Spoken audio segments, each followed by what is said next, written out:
ইমাম মুসলিমের দুই ছেলে শাহাদাত পেয়ে গেছেন। আর ওই ইবনে জিয়াদের দরবারে এই নালায়েক হারিস পাপী বাচ্চা দুটোর মাথা রক্তাক্ত অবস্থায় হযরতে ইমাম মুসলিমের দুটি ছেলে মস্তককে ওই ফুরাত নদীর তীরে বসে জলে ধুলো মুখটাকে ভালো করে পরিষ্কার করলো, ধুলাবালি লেগেছিল, একটা তস্তের উপরে রেখে, যাকে প্লেট বা ট্রে বলি আমরা, ট্রেতে রেখে একটা কাপড় দিয়ে ঢেকে ওই হারিস পাপী ভাবলো কি হলো জি ডাইনি তোটি কোথায় পেলা তুমি? কি বলছে যে ডাইনি? আচ্ছা 500 টাকা ডাইনি, এটাই তো আমাকে দিল যে। হ্যাঁ, তার মানে গজলের আর শুনবে ইনশাআল্লাহ, শোনাবো এখন নয়, একটু পরে। তো যদি সোজা রাস্তা দিয়ে যাই তো অনেকে দেখে আমি একা নিয়ে যাব, যদি কেউ ছিনিয়ে নেয় তো পুরস্কার আমি পাবো না, ও পেয়ে যাবে, গায়ের জোরে নিয়ে নেবে। যার জন্য ওখান থেকে ফুরাত নদীর পার্শ্বে থেকে ইবনে জিয়াদের দরবারে যাবার জন্য একটা গুপ্ত রাস্তা, লুকায়িত রাস্তা হারিস পাপীকে মনে ছিল, চিন ছিল। ওই গুপ্ত রাস্তা দিয়ে হারিস পাপী গেল। গিয়ার ইবনে জিয়া চেয়ার ও সিংহাসনে বসেছিল, তার সামনে টেবিলে ইমাম মুসলিমের দুই ছেলের মাথাটা রেখে দিল, ঢাকা আছে কাপড়ে, আর বলছে ইবনে জিয়াদ, গভর্নর সাহেব আমার পুরস্কার দেন। ইবনে জিয়াদ তো আর যেমন তেমন লোক না, এই তো জাল্লাদের বেটা, জাল্লাদ একদম ফুল চিটার। বলছে কিসের কিসের এরে পুরস্কার কিসের? বলে আপনি এলান করেননি যে ইমাম মুসলিমের ছেলে দুটাকে যে ধরে এনে দেবে তাকে মুখ মাঙ্গা ইনাম এত পুরস্কার দেবো যে ও বসে বসে খাবে? বলছে হ্যাঁ করেছি। তো দেন। কেমন কথা দেব? তুই বাচ্চা দুটোকে আনবি তাহলে তো দেবো, আমি এলান করেছি ঠিকই দেবো, বাচ্চা দুটোকে নিয়ে আয়। বলে বাচ্চা নিয়ে এসেছি, এমনি আসিনি, দেন না। কই বাচ্চাটা দেখাবি তাহলে তো? যেমনই বলছে দেখাবি তাহলে তো, বলছে এই তো আপনার সামনে ট্রেতে রাখা আছে, প্লেটে রাখা আছে, কাপড়টা তুলুন আর দেখেন। যেমনই কাপড়টা তুলেছে সেই নুরানি চেহারা, চোখগুলো খুলেই আছে, মনে হচ্ছে বাচ্চা দুটো কিছু বলতে চাইছে, দেহ তো নেই, মাথাটা আছে, গলাটা আছে। যেমনই আপনার ট্রেতে কাপড়টা তোলা হয়েছে, ইবনে জিয়াদ একেবারে তাড়াহুড়া করে বলল, কাঁদতে লেগে গেছে, চোখ দিয়ে পানি এসেছে, আর বলল হারিস পাপী রে, তাড়াতাড়ি করে মাথা দুটো ঢেকে দে। কাঁদতে লেগেছে, সর্বনাশ। কাঁদছে কেন? বাচ্চা দুটোর মাথা দেখে কাঁদছে। আপনারা বলবেন একটু আগে এই লোকটা এই বাচ্চা দুটোকে ধরার জন্য সৈন্য সামন্তকে নিযুক্ত করে ছেড়েছিল, এখন বাচ্চা দুটোর মাথা দেখে লোকটা কাঁদছে, নিশ্চয় লোকটার দিলে দয়া হয়েছে? না ভাই, মোটেই দয়া হয়নি, একেবারে পিওর গাদ্দার আছে, ও নিজের চেয়ারের কারণে কাঁদতে লেগেছে। কেন জানেন? কিতাব লেখক লিখছেন ওই নালায়েক ওবায়দুল্লাহ ইবনে জিয়াদের কান্নার কারণ হলো এটা যে বাচ্চা দুটোকে শহীদ করে আনা হয়েছে, গলা কেটে কাটা হয়েছে। আমি ইয়াজিদকে খবর করেছি, বাচ্চা দুটোকে জেলখানায় রাখা আছে, এখনো জবাব আসেনি। ইয়াজিদ যদি আমাকে বলে বাচ্চা দুটো জিন্দা চাই, আমি কোথা থেকে এনে দেব? তাহলে আমার চাকরি যাবে, সিংহাসন যাবে, আমার পদটা চলে যাবে। ওর নিজের পদের জন্য কাঁদছে, বাচ্চা দুটোর জন্য নয়। মা বোনেরা, ভাইরা, চাচারা, ইমাম মুসলিমের দুইটা ছেলেকে যে হারিস পাপী কতল শহীদ করে নিয়ে এসেছে, বাবা ওই হারিস পাপীকে বলল, হারে তোকে কতল করে কে আনতে বলল, শহীদ করে কে আনতে বলল? বলে হুজুর ভয়ে এনেছি। বলে পূর্বে কেন বললি না? কেন তুই ভয় করলি? বলে আমি বাচ্চা দুটোকে যদি ডাইরেক্ট নিয়ে আসতাম, আমার কাছ থেকে কেউ যদি ছিনিয়ে নিত, তাহলে আমি পুরস্কার পেতাম না, আমি একা মানুষ, যার জন্য গলাটা কেটে এনেছি। হারিস বলল, তুই বাচ্চা দুটো দুটোকে লুকিয়ে রাখতি কাকা, আমাকে খবর করতি, আমি সৈন্য পাঠিয়ে মাঙিয়ে নিতাম, তোর ভয় থাকতো না। এখন তুই বাচ্চা দুটোকে শহীদ করে দিয়েছিস, গলা কেটে নিয়েছিস। ইয়াজিদ যদি বাচ্চা দুটো একেবারে জিন্দা চাইতো, আমি জবাব দেব কি? এইভাবে আমি বাচ্চা চেয়েছিলাম না, অপরন্ত তুই গলাটা কেটেছিস। এ বেরাদার,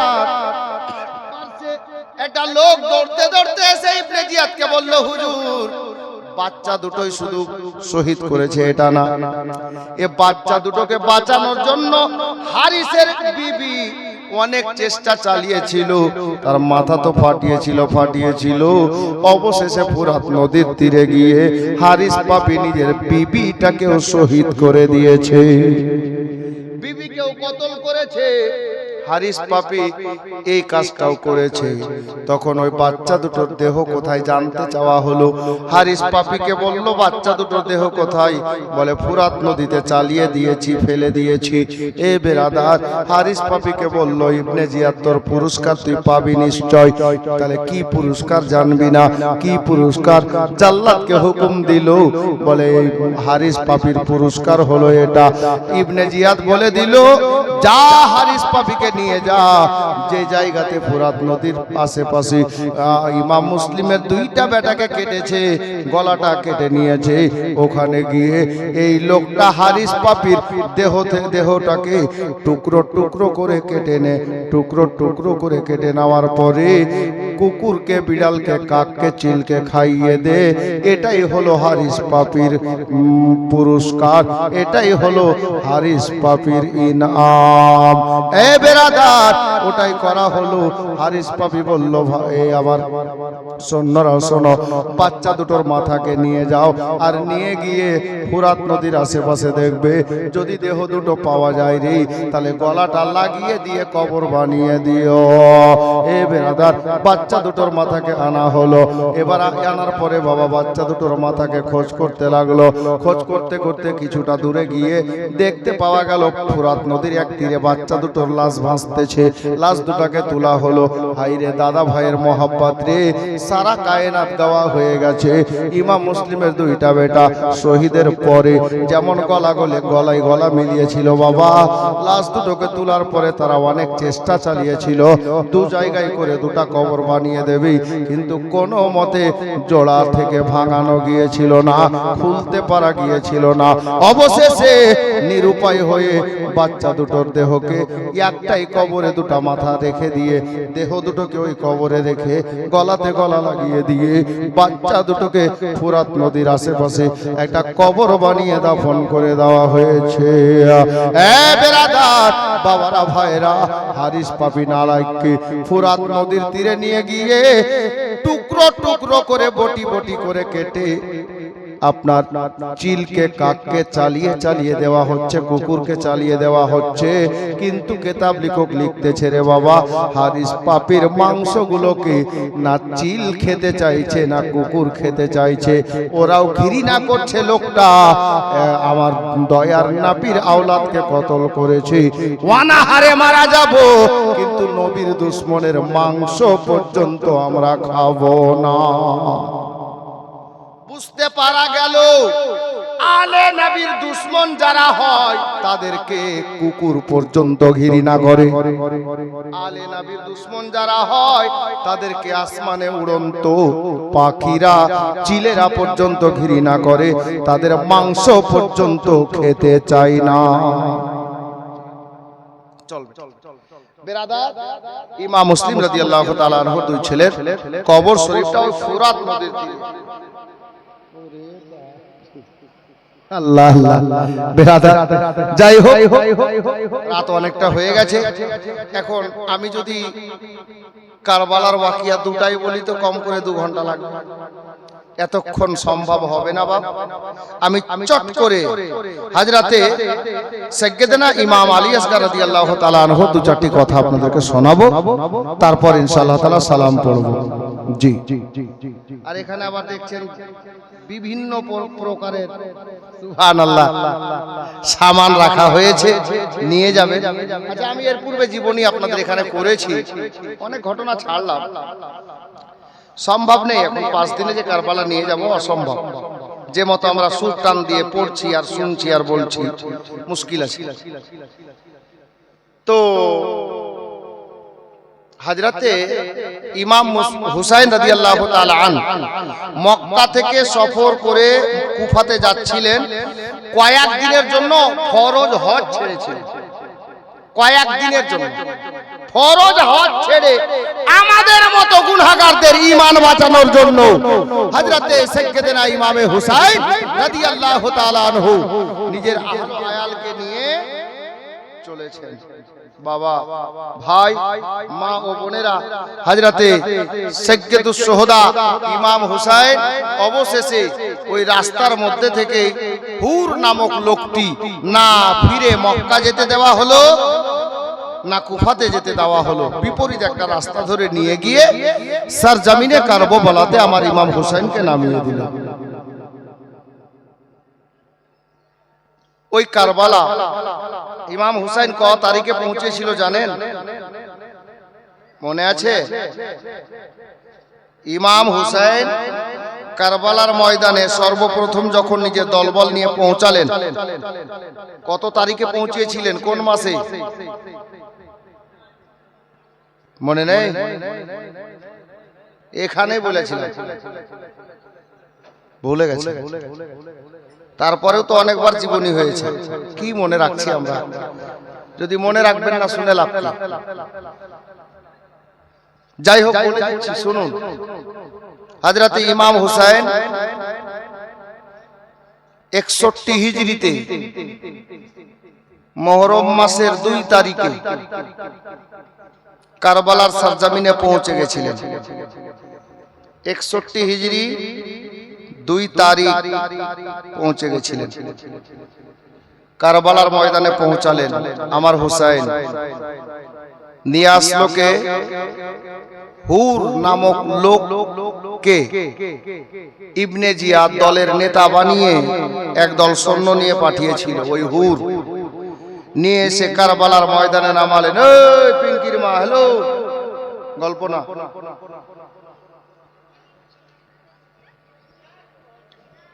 আমি খুব তাড়াতাড়ি করবো এবার। শোনো, আমি ঘটনাটা শোনাবো। এখন কথা এজন্য বলছি, কিছুটা তারিখ বলবো, কিছুটা কথা বলবো, মনে রাখা দরকার আছে। ইমাম হুসাইন রাদিয়াল্লাহু তাআলা 2 তারিখে পৌঁছালেন। হুর নামক লোকটা নিয়ে এসে কারবালাতে পৌঁছালো, নামিয়ে দিল। আমার হুসাইনের ডেরা একদিকে, অপর দিকে এজিদি ডেরা, যাকে খিমাও বলে অনেকে। এদিকে হুসাইনি খিমা, অপর দিকে এজিদি খেমা। ওবাইদুল্লাহ ইবনে জিয়াদ যে সৈন্য সামন্তকে দিয়ে দলের একটা লিডার বানিয়ে পাঠিয়েছিল, ওই কারবালার ময়দানের দলের লিডার ছিল আমার ইবনে সাদ। আমার ইবনে সাদ এর নেতৃত্বে 22,000 সৈন্য, আর হুসাইনের দলে মাত্র 72। ইমাম হুসাইন এবং ইমাম হুসাইনের দলের লোক যেন ফুরাত নদীর পানি নিতে না পারে, যার জন্য ফুরাত নদীর তীরে সৈন্য নিযুক্ত করেছিল আমার ইবনে সাদ। সৈন্যর সংখ্যা কত ছিল এটাও ভুলে গেছেন? জি না, সৈন্য কতটা ফুরাত নদীর তীরে দাঁড় করা হয়েছিল, পানি যেন নিতে না পারে 72টা হুসাইনি সৈন্য। টোটাল ছিল 22,000, কিন্তু ফুরাত নদীর তীরে দাঁড় করলো কিছুটাকে, যেন হুসাইন এবং হুসাইনের দলের লোক পানি নিতে না পারে। ওই সৈন্য কটা ছিল যারা দাঁড়িয়েছিল পানি নিতে দিবে না বলে। আমি বলেছি, আমার ভালো করে মনে আছে।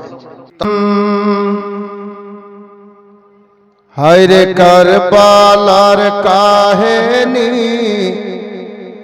কি বলিব দুঃখের বাণী, শুনে অন্তর ফেটে যাই গো, চোখেতে আসে পানি। হায়রে কারবালার কাহিনী। ইমাম হুসাইনের 72টা লোক উনি সহ ওদের তো 22,000 সৈন্যই, আর ইনাদের মধ্যে ছেলে আছে, মেয়ে আছে, ছোট আছে, বড় আছে। ভাবলাম টাকা নিয়ে আসলো, খালি পাননি। সুবহানাল্লাহ।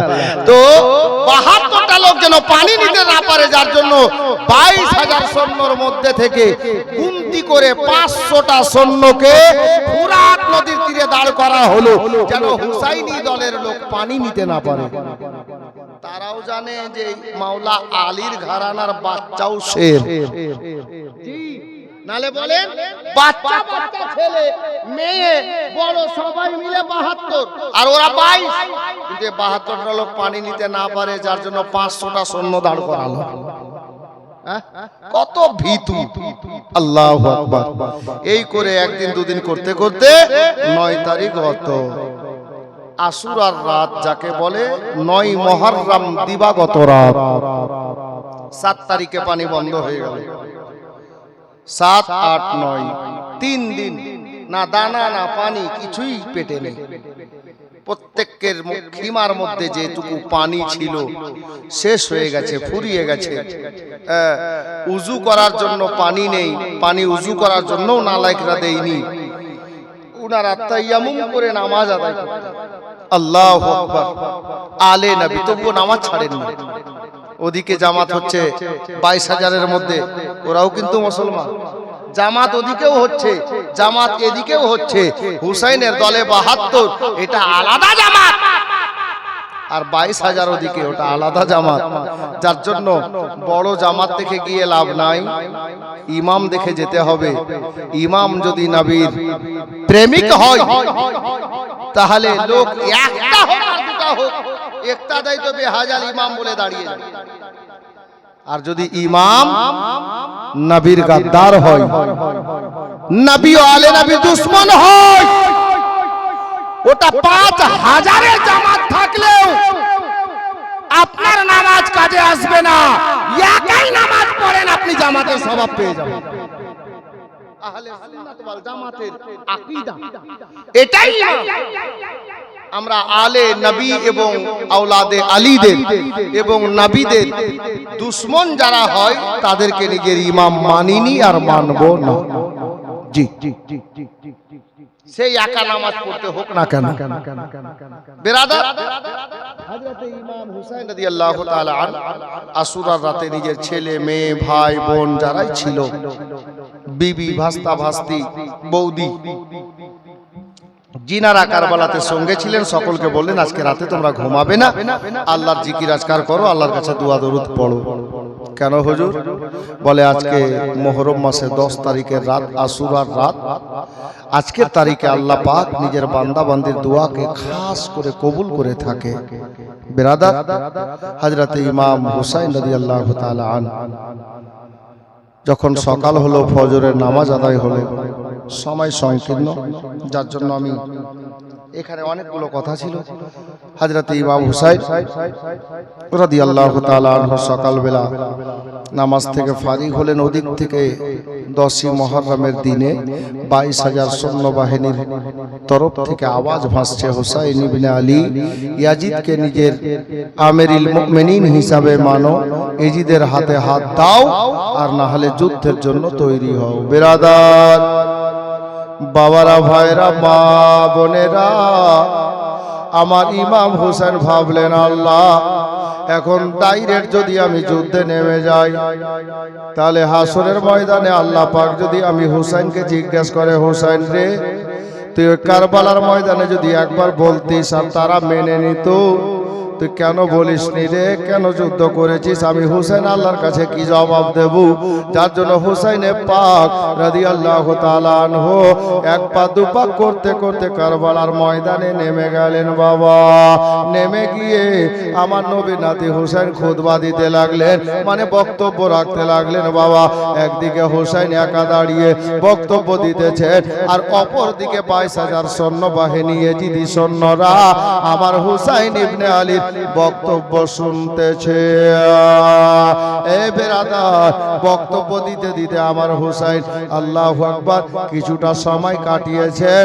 যখন কিছুটা সময় কেটেছে, দেখতে পাওয়া গেল 22,000 সৈন্যবাহিনীর চোখে পানি আসছে। এ বেরাদার, অবশেষে গত আপনার কি বলে 2 তারিখে ইমাম হুসাইনকে যে দলের নেতা হয়ে হুর নামক লোকটা এনে কারবালার ময়দানে পৌঁছে দিয়েছিল। বাবা আল্লাহু আকবার কবিরা, আমার হুসাইনের বক্তব্য শুনতে শুনতে হুর নামক লোকটা কি করলো জানেন গো? 22,000 সৈন্যবাহিনীকে ছেড়ে দিয়ে বাবা দৌড় দিয়ে আমার ইমাম হুসাইনের কদমে গিয়ে পড়ে গেল। আকা ওগো নবীর নাতি হুসাইন, যা করেছি ভুল করেছি, আমাকে ক্ষমা করে দেন, বেয়াদবি মাফ করে দেন, আর আপনি নিজের গোলামিতে আমাকে কবুল করে নেন। আমি এজিদি দল ছেড়ে দিয়ে হুসাইনি হয়ে গেলাম। এ বেরাদার, ওইদিকে 22,000 দলের লিডার আমার ইবনে সাদ দেখলো হুসাইন যদি এ মতো বক্তব্য দিতে থাকে, এখন হুর গেছে, পরে আর কেউ যাবে। এই করে আমার হুসাইনের বক্তব্য শুনে 22,000 সৈন্য হুসাইনের দিকে চলে যাবে। আমাদের দলটা ফিকা পড়ে যাবে, হালকা হয়ে যাবে, আমরা নাকাম হয়ে যাব। এ বেরাদার, এই ভেবে আমার ইবনে সাদ চিৎকার দিয়ে বলতে লাগলো, ওগো হুসাইন ইবনে আলী, শোনো, তোমার বক্তব্য শোনার জন্য আমরা কারবালাতে আসি নাই।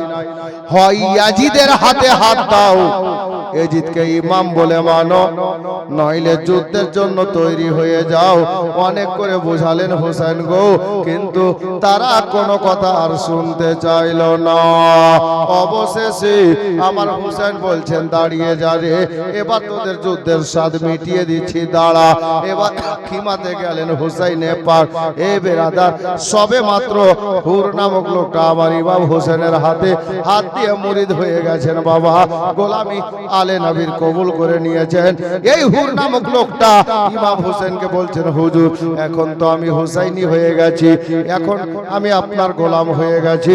এই কারবালার ময়দানে ইসলামের জন্য হাকার বাতিলের জং হবে, লড়াই হবে, যুদ্ধ হবে। হুজুর, আপনি আমাকে অর্ডার দেন, আপনার মহব্বত অন্তরে নিয়ে, হুসাইন ইবনে আলীর ভালোবাসা নিয়ে, মায়ার নবীর ভালোবাসাতে আমি হুর যাব সর্বপ্রথমে ময়দানে। 22,000 সৈন্যবাহিনীর সঙ্গে যুদ্ধ করতে সর্বপ্রথমে হুর গেলেন। হুর গিয়ে যুদ্ধ আরম্ভ হলো। বহু ইয়াজিদি সৈন্যকে জাহান্নামের সম্মুখে ঠেলে দিয়ে, জাহান্নামের রাস্তা ধরিয়ে দিয়ে, অবশেষে আমার হুসাইনের গোলাম হযরতে হুর রাদিয়াল্লাহু তাআলা আনহু, উনি জামে শাহাদাত পান করলেন। সবাই পড়ি ইন্না লিল্লাহি ওয়া ইন্না ইলাইহি রাজিউন। 22,000 সৈন্য ছেড়ে হুসাইনের দলে চলে এলেন, হুসাইনি হয়ে গেলেন, হুসাইনের গোলাম হয়ে গেলেন। বাবারা, ভাইরা, মা বোনেরা, আমার ইমাম হুসাইন রাদিয়াল্লাহু তাআলা আনহুর কাছ থেকে বাবা একের পর এক হুসাইনি দিওয়ানারা আমার হুসাইন পাককে বলে হুকুম নিয়ে কারবালার ময়দানে যেতে লাগলেন। বেশ কিছু করে আপনার কি বলে জাহান্নামের মুখে পতিত করে দিয়ে ইয়েজিদি সৈন্যদেরকে একে অপরে একে একে আল্লাহর ওয়াস্তে, আল্লাহর রাস্তায় বাবা নিজের জীবনটা কুরবান করে দিতে লাগলেন। অবশেষে আল্লাহু আকবার কবিরা, বাবারা, ভাইরা গো, মা বোনেরা, চট করে 2-4 মিনিটে একটা কথা আর শুনে নেন। বাবা, আমার ইমাম হাসানের কটা ছেলে কারবালাতে শহীদ হয়েছে জানেন?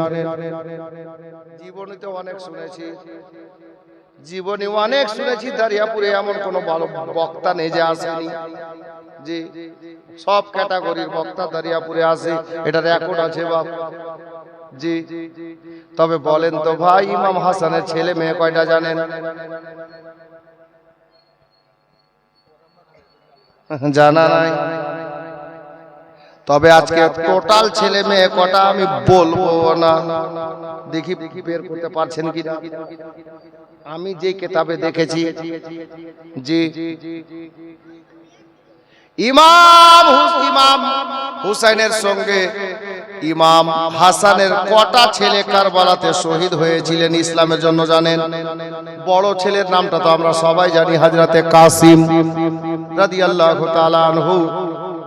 কিন্তু শুধু কাসিমই নয়, ইমাম হাসানের আরো ছেলে কারবালাতে শহীদ হয়েছেন।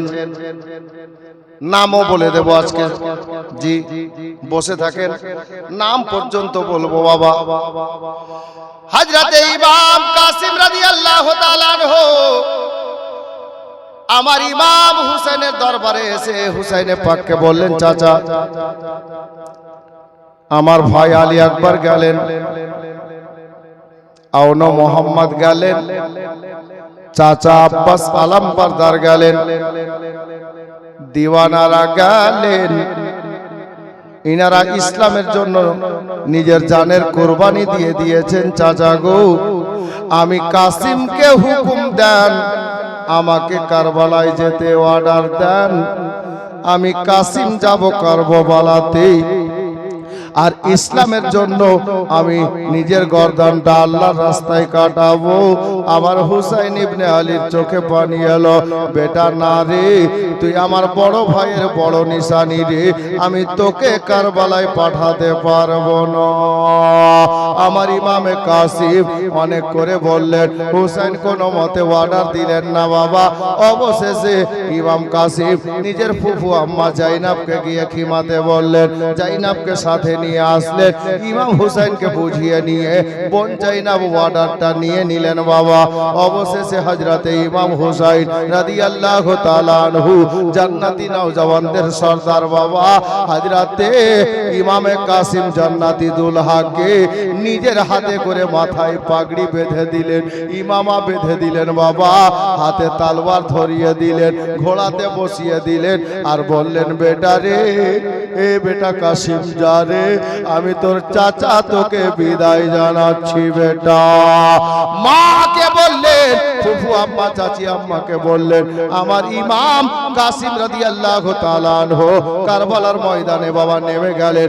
ওইদিকে আমার ইবনে সাদ বলল, আল্লাহু আকবার কবীরা, দাঁড়িয়ে যা রে, শেরে খোদার পোতা ইমামে হাসানের বড় বেটা ইমাম কাসিম ময়দানে নেমে গেছে রে, তোরা তাড়াতাড়ি দাঁড়িয়ে যা রে।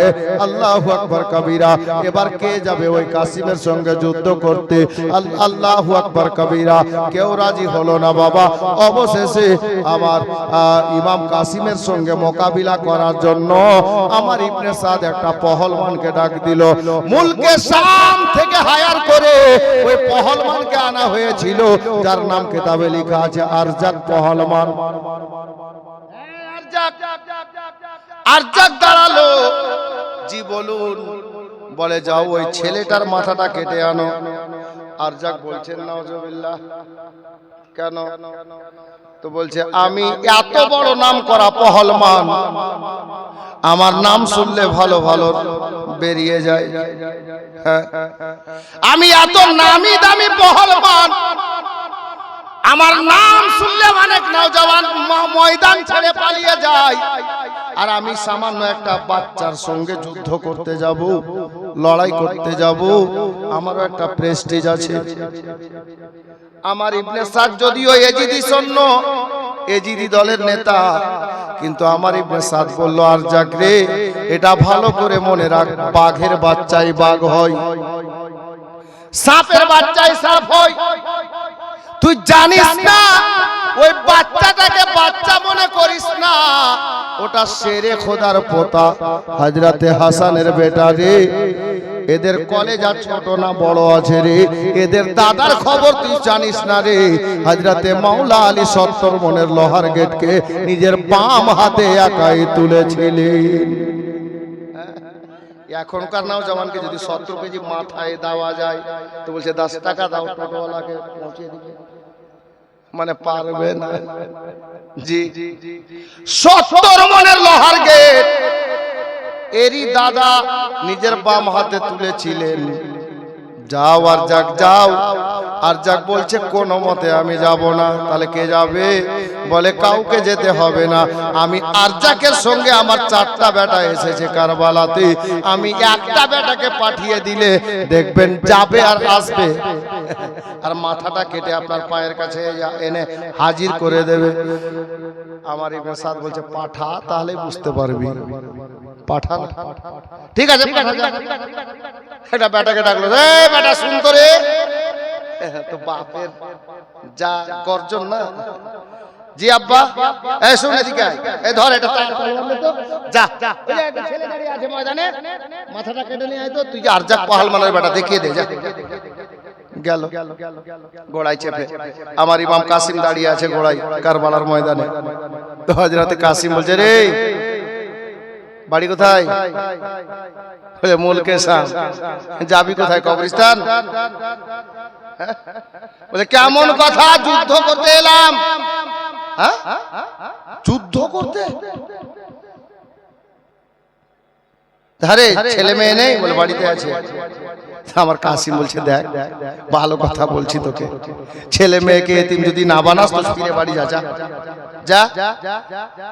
বলে আমি আরজাক পহলমানের বেটা। বলে তোর বাপ মা আছে? আছে মানে বাবা এখানেই আছে, মা বাড়িতে আছে। বলে দেখ তোর বাপ মাকে কাঁদাস না, ভালো কথা বলছি, তুই বাড়ি যা। বলে না, আমি যুদ্ধ করতে এসেছি, তোমার মাথা কাটতে এসেছি। তো আমার ইমাম কাসিম বলছে, ঠিক আছে যুদ্ধ যখন করবি তো কর। বলছে তালোয়ার চালা। তো আমার ইমাম কাসিম কি বললেন জানেন? বলে আরজাকের বেটা শোন, আমরা নবী বংশের ফুল, আমরা এমনিতে কাউকে কিছু বলি না, আর যদি কেউ আমাদেরকে বিরক্ত করে তো আমরা তাকে ছাড়ি না। এ বেরাদার আরজাক পহলমানের বেটা শোন রে, আর দেরি করিস না, যুদ্ধ যখন করবি তো তলোয়ার তুই আগে চালা। আমার ইমাম কাসিম অর্ডার দিয়ে দিল তলোয়ার চালা।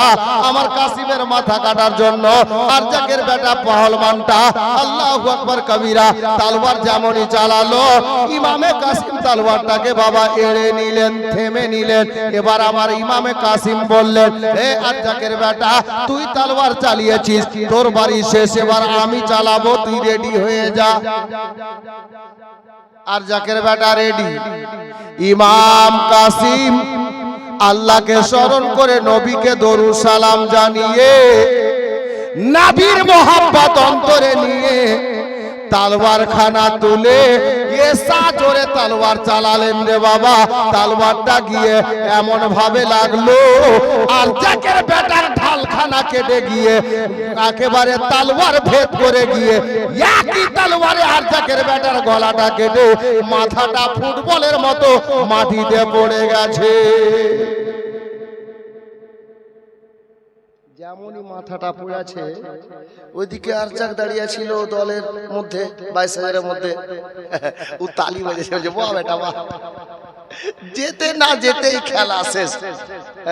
তো আমার ইবনে সাদ বলছে, আরজাক চশমা লাগবে, দেখ ওটা কার মাথা, তোকে আগে বারণ করেছিলাম, ওটা আলীর পোতা, বাচ্চা মনে করিস না। ঠিকই খেয়াল করে দেখা গেল তো ওটা ওরই বেটার মাথা। আরজাককে আর বলতে হলো না, 2 নম্বর বেটাকে বলছে বেটা তুই যা। ইমাম কাসিম কি করেছেন জানেন?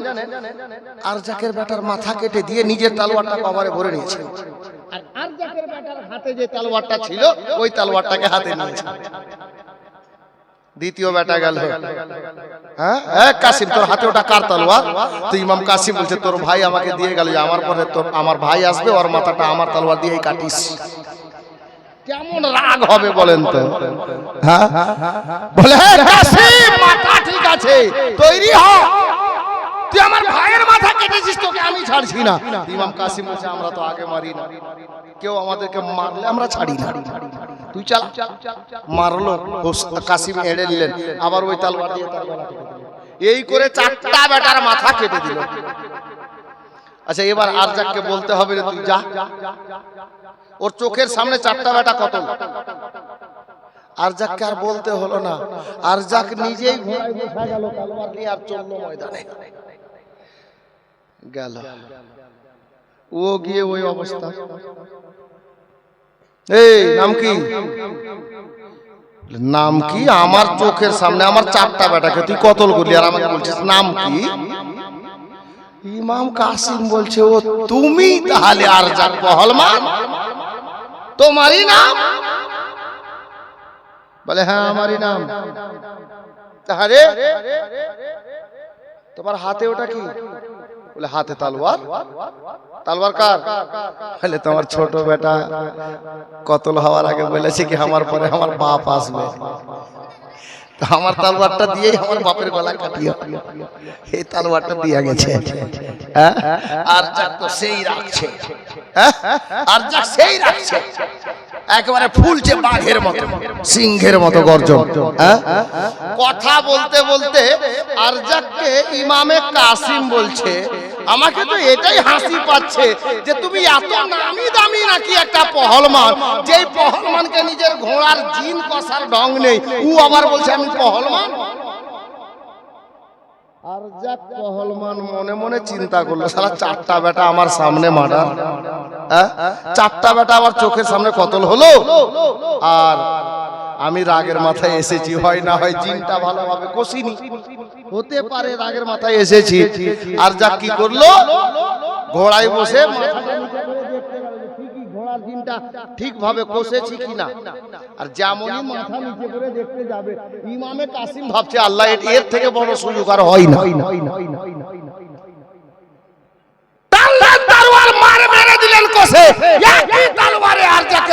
মাথা কেটে দেহ আলাদা, মাথা আলাদা। 22,000 সৈন্য যেখানে হেঁটে গেল।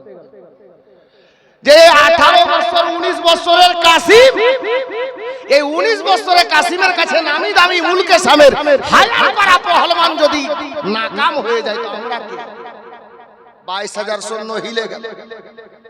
আমার ইমাম কাসিম ডাকছে, এই দিদি সৈন্য আয়, কে লড়বি এবার? চলে আয়, যুদ্ধের সাথ কি আছে দেখিয়ে দিচ্ছি। কেউ আসছে না, ভয় পেয়ে গেছে। ইমাম কাসিম বললেন, তোরা কে আসবি আমার কাছে এবার যুদ্ধ করতে? আমার সঙ্গে তৈরি হ, আমি এই সুযোগে একটু আমার চাচার সঙ্গে মায়ের সঙ্গে দেখা করে আসি। আল্লাহর নবী বলেছেন, যদি নিজের বাবা ইন্তেকাল করেন, নিজের বাবার ভাইকে বাবার মহব্বতে দেখিও, বাবার চেহারা দেখার নেকি পাওয়া যাবে। যদি মা বেঁচে আছে, কোনো ছেলে মায়ের চেহারাকে ভালোবাসার নজরে একবার তাকাতে পারে তো একটা কবুল হজের নেকি পাওয়া যাবে, একবার তাকালে। তো আমার কাসিম বলছেন, তোরা যখন আসছিস না এই সুযোগে আমি কিছুটা নেকি কামিয়ে আসি, আমার চাচার চেহারাটা দেখে আসি, আমার মায়ের চেহারাটা দেখে আসি। আল্লাহু আকবার কবীরা। হযরতে কাসিম ময়দান থেকে ফিরে আসলেন। ইমাম হোসেন বলেন, বেটা কাসিম রে, ব্যাপার কি রে বেটা, কেন তুই ময়দান থেকে ফিরে আসলি রে?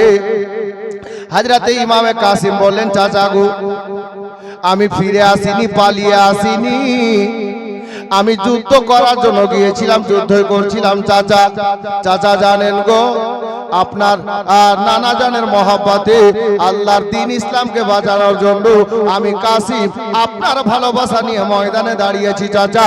আর যাক নামে পহলমান, মুলকে সামের হায়ার করা পহলমান 5 বাপ বেটাকে আমি তলোয়ার দিয়ে তাদের গলাটা আলাদা করে দিয়েছি। 22,000 সৈন্য একেবারে কেঁপে গেছে। চাচা একটা কাজ করেন না চাচা, আমি এই সুযোগে আপনার সঙ্গে দেখা করতে এসেছি, আর সাথে একটা কথা বলবো। কি কথা রে বেটা?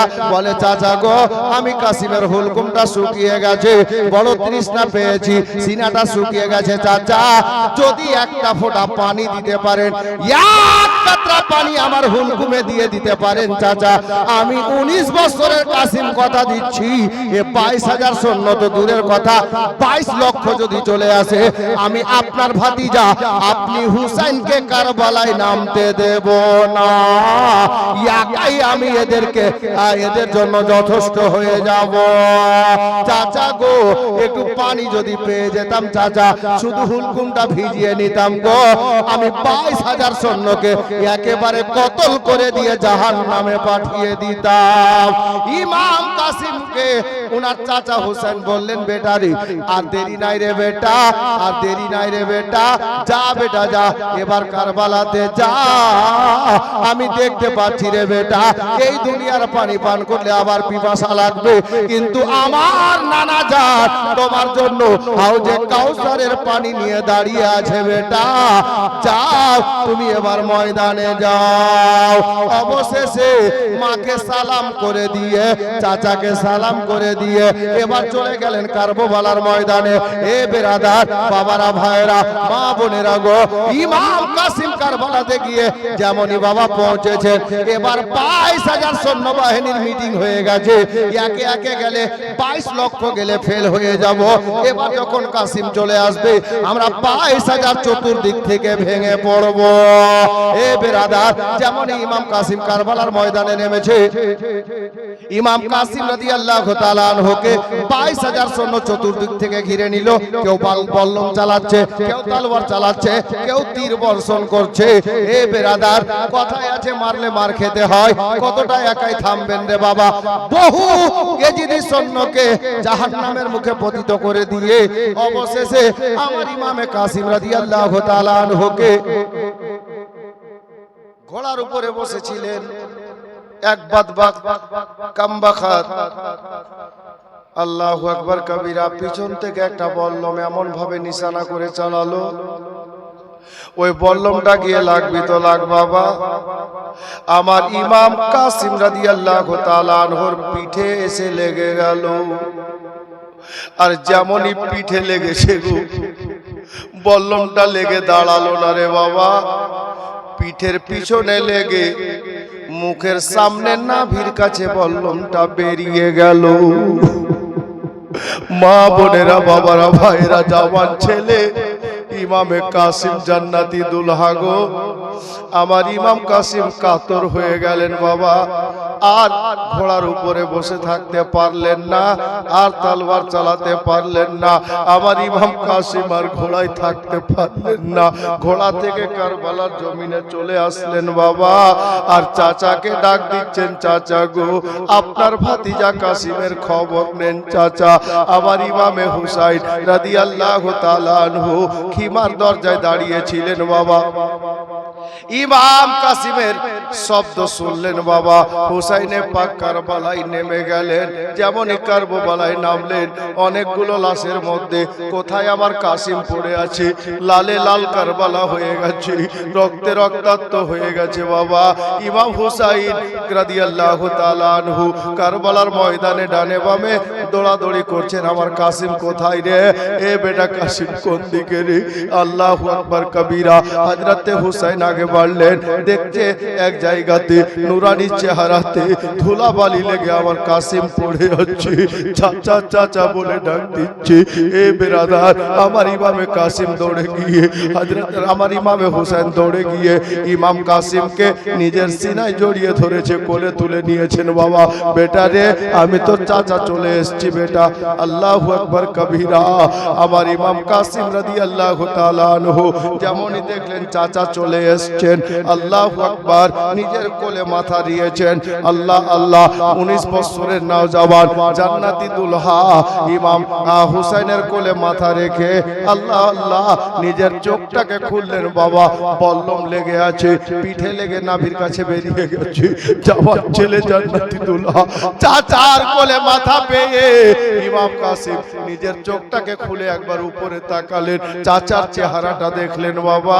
চেহারাটা দেখার পরে আমার কাসিম চাচার কোলে মাথা রেখে আমার নবীর কালমা পড়লেন, লা ইলাহা ইল্লাল্লাহ মুহাম্মাদুর রাসূলুল্লাহ সাল্লাল্লাহু তাআলা আলাইহি ওয়াসাল্লাম কলমা শরীফ পড়ে নিয়ে বাবা ইমামে কাসিম চাচার কোলে আরামে মাথা রেখে হযরতে কাসিম জামে শাহাদাত পান করে নিলেন।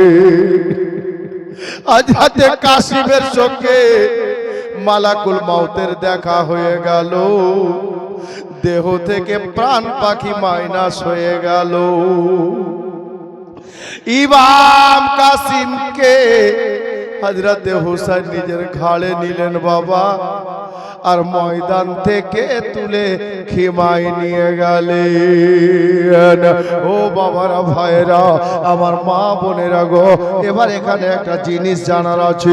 আমার 19 বছরের নওজওয়ান ইমাম হুসাইনের ভাতিজা ইমাম হাসানের বেটা গো, উনি যে জামে শাহাদাত পান করলেন, মস্তক পর্যন্ত ইমাম কাসিমের দেহে কতটা জখম হয়েছিল, তীর বল্লম নেজা ফরসা মিলে, নেজা বল্লম মিলে আমার ইমাম কাসিমের দেহতে, ইমামে কাসিম রাদিয়াল্লাহু তাআলা আনহুর পা থেকে নিয়ে মস্তক পর্যন্ত যতগুলো জখম লেগেছিল গুনতি করে কেতাবে লেখা আছে 27 খানা জখম ছিল। 27 খানা।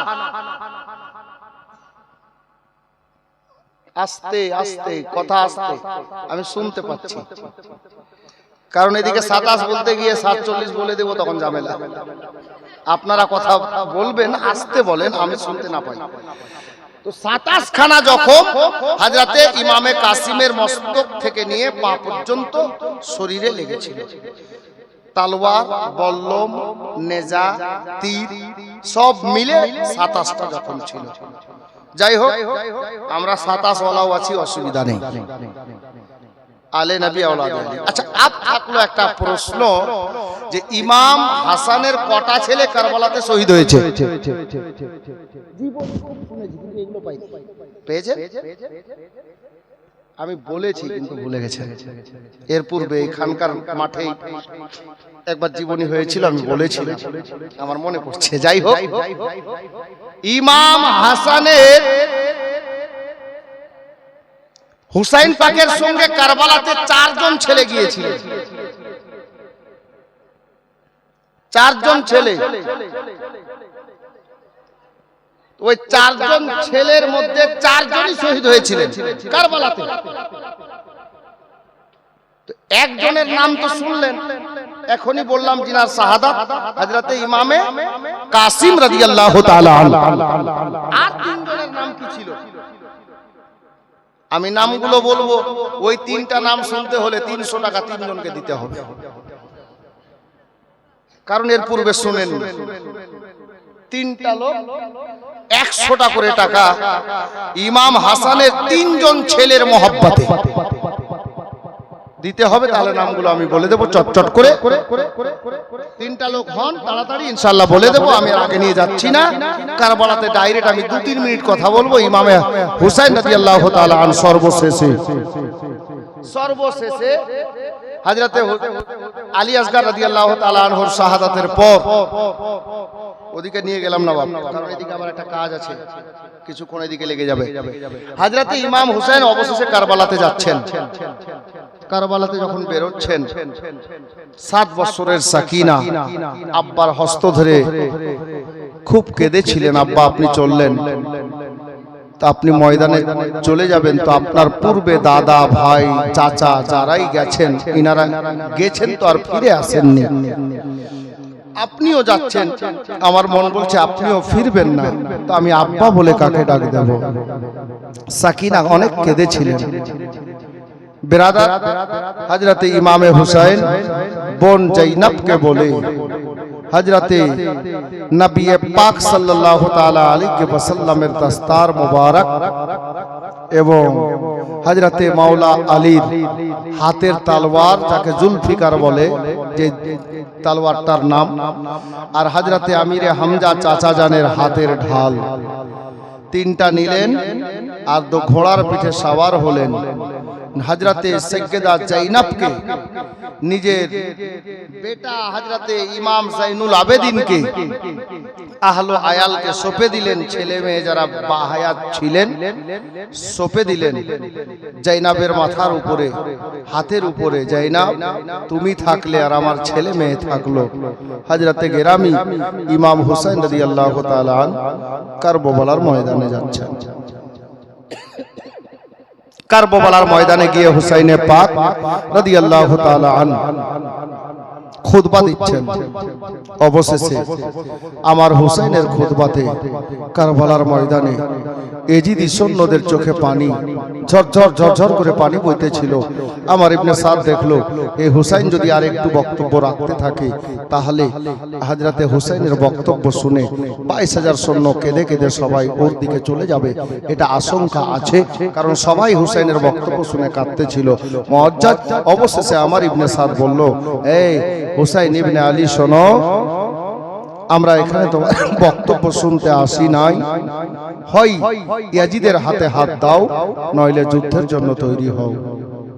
বেরাদার, আমার হুসাইন রাদিয়াল্লাহু তাআলা আনহুর বক্তব্য আর তারা শুনতে চাইল না। এবার যুদ্ধ আরম্ভ হয়ে গেল। যুদ্ধ আরম্ভ হয়ে গেল। বাবা আমার হুসাইন ইবনে আলী তলোয়ারের নিকটে কেউ টিকছে না। কলার বাগান ঝোড়ার মতো করে, কচুর বাগান ঝোড়ার মতো করে আমার হুসাইন ইবনে আলী ইয়াজিদি সৈন্যকে বাবা কেটে চলে যাচ্ছেন, ঝুড়ে চলে যাচ্ছেন। অবশেষে হুসাইন ইবনে আলী রাদিয়াল্লাহু তাআলা আনহু উনি দুলদুল ঘোড়া নিয়ে বাবা চলতেই ছিলেন গো।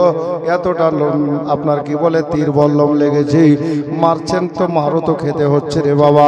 এহেন অবস্থায় আমার হুসাইনের ঘোড়াটাকেও এত তীর লেগেছে, ঘোড়া চলার শক্তি হারিয়ে ফেলছে। আল্লাহু আকবার কবিরা। আমার হুসাইন কি করলেন জানেন বাবা, এক জায়গায় ঘোড়া নিয়ে দাঁড়িয়ে গেলেন ময়দানে, আর চতুর্দিক থেকে তীরের বৃষ্টি আরম্ভ হয়ে গেছে। আমার হুসাইন এখনো ঘোড়ার পিঠে বসে আছেন বাবা। দূর থেকে একটা নালাক, একটা দুষ্ট দুরাচার এমন ভাবে একটা তীর মারলো গো, তীরটা গিয়ে আমার হুসাইন পাকের আপনার কি বলে পেশানিতে সাজদাগাহাতে, আল্লাহু আকবার কবিরা, একেবারে কপালে যাকে পেশানি বলে বাবা, ওই পেশানিতে এসে তীরটা লেগে গেল। আর যেমনই তীরটা লেগেছে আমার হুসাইনের পবিত্র পেশানি মোবারকায়, আল্লাহু আকবার, এই পেশানিটা প্রত্যেকের বাবা দেখবেন চাম দিয়ে ঢাকা আছে, এটা হাড় আছে, এখানে একটা শক্ত হাড় আছে বাবা। এত জোরে তীরটা এসে লেগেছে, তীরটা এসে পেশানিতে বেঁধে গেল গো। আমার হুসাইন ইবনে আলী রাদিয়াল্লাহু তাআলা আনহুর চোখের কাছে অন্ধকার ছেয়ে গেল। দুলদুল ঘোড়াটা হুসাইন ইবনে আলীর ঘোড়া, ওই দুলদুলটা ভাবলো, আল্লাহ আমি তো মা ফাতেমার বেটাকে নিজের পিঠে বসাতে পেরেছি, এটা আমার কিসমত। তবে ঘোড়াটা বুঝতে পারছে যে হুজুর হুসাইনে পাক আর বসে থাকতে পারছেন না, পড়ে যাবে। যার জন্য ঘোড়া কি করলো জানেন, ঘোড়াটার কত বুদ্ধি দেখেন, আলে নবীকে কত ভালোবাসেন গো। হযরতে ইমাম হোসেনের ঘোড়াটা সামনে সাইডের পা দুটোকে হাঁটু ভেঙে জমিনে বসে গেল, আর আস্তে করে নিজের পিঠটাকে বাবা লোভিয়ে দিয়ে কাত করে দিয়ে হুজুরকে পিঠ থেকে মাটিতে নামিয়ে দিল। আমার হুজুর হুসাইনে পাক মাটিতে নেমে গেলেন। যেমনই মাটিতে নেমেছেন, খুলি বিন ইয়াজিদ, সীমার পাপী, এরা সবাই মিলে দৌড়ে এসে বাবা আমার ইমাম হুসাইনের সিনাতে বসে গেল। আমার হুসাইন বলে, খুলি বিন ইয়াজিদ রে, সীমার পাপী রে, দাঁড়া রে, অনেক কষ্ট হচ্ছে রে, তোরা একটু দাঁড়া রে, এখন সময়টা জোহরের সময় রে, আমার জীবনে কোনোদিন নামাজ কাজা নাই রে, আমার মায়ের নামাজ কাজা নাই, আমার বাবার নামাজ কাজা নাই, আমার দাদার নামাজ কাজা নাই রে, একটু দাঁড়া রে, আমাকে দুটা রাকাত নামাজ পড়ে নিতে দে রে। আল্লাহু আকবার কবিরা। আমার হুসাইন ইবনে আলী রাদিয়াল্লাহু তাআলা আনহু এবার বাবা উঠলেন, আল্লাহ আল্লাহ, নামাজ পড়ার জন্য দাঁড়িয়ে গেলেন গো।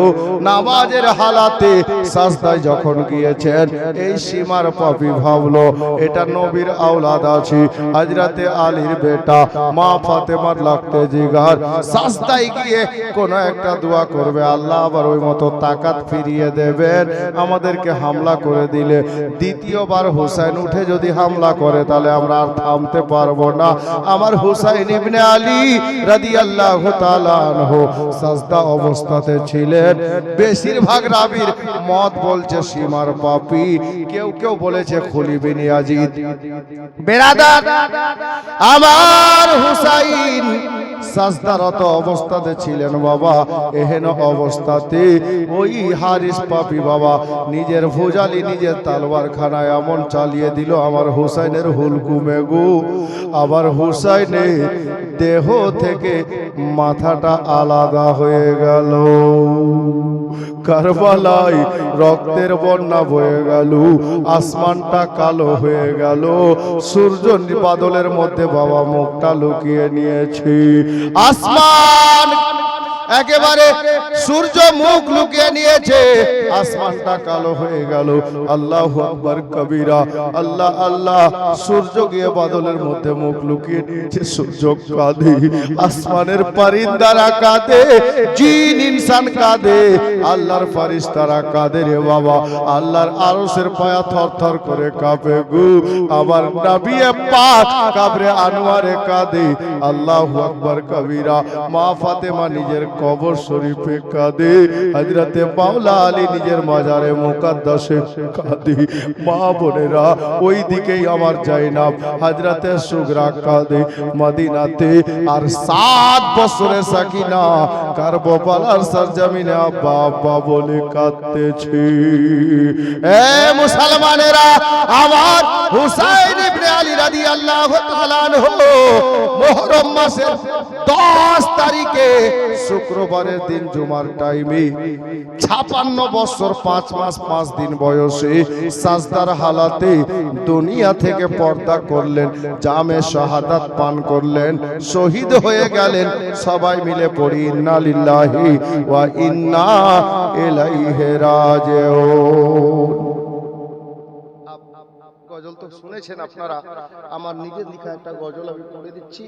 কারবালার সরজমিনের এই ঘটনাগুলো পড়ে লিখেছিলাম।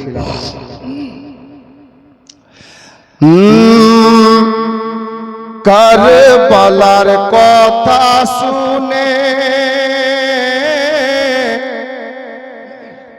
কারবালার কথা শুনে বুক ফেটে যায় রে। কি দোষে হুসাইন শহীদ হলো কারবালায় রে। কি দোষে হুসাইন শহীদ হলো কারবালায় রে।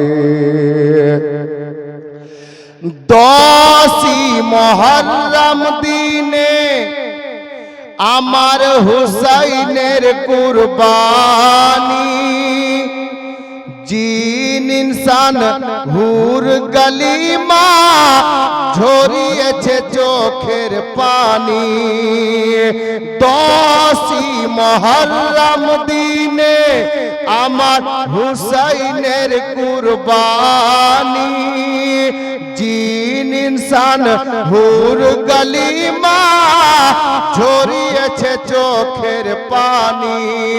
আরে ছুরির নিচে গলা তবু, ছুরির নিচে গলা তবু নামাজ ছাড়লো না রে।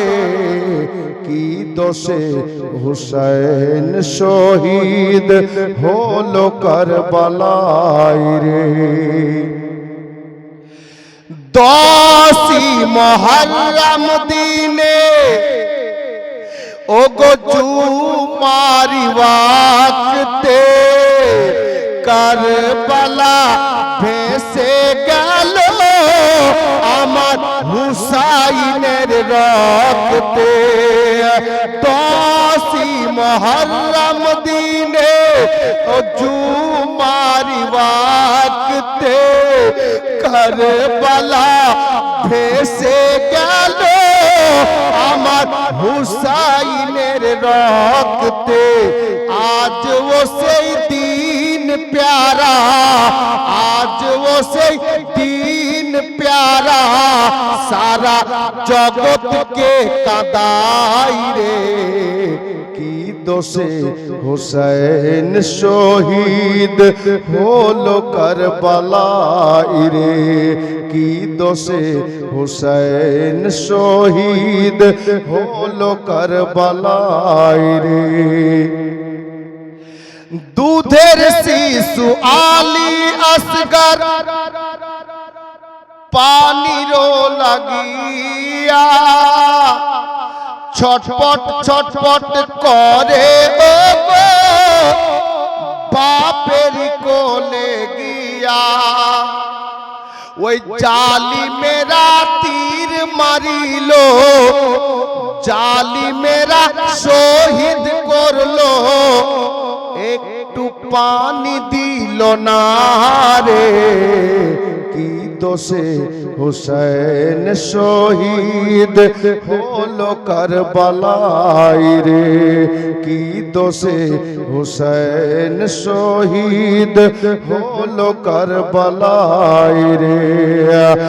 আসমাউল কালিমি বলে আজ সকলের কাছে দুয়া করো মরে যেন নবীর প্রেমেতে। আসমাউল কালিমি বলে আজ সকলের কাছে দুয়া করো মরে যেন নবীর প্রেমেতে। নবীর প্রেমে মরে গেলে, নবীর প্রেমে মরে গেলে চিন্তা রবে না রে। কি দোষে হুসেন শহীদ হলো কারবালায় রে। দশই মুহররম দিনে जुमार वक्ते करबला भेसे गেল আমার হুসাইনের রক্তে। আজ वो সেই দিন प्यारा, आज वो সেই দিন प्यारा सारा जगत के কাঁদাই রে। কি দোষে হুসেন শহীদ হলো কারবালায় রে। কি দোষে হুসেন শহীদ হলো কারবালায় রে। সাল্লাল্লাহু তাআলা আলাইহি ওয়াসাল্লাম।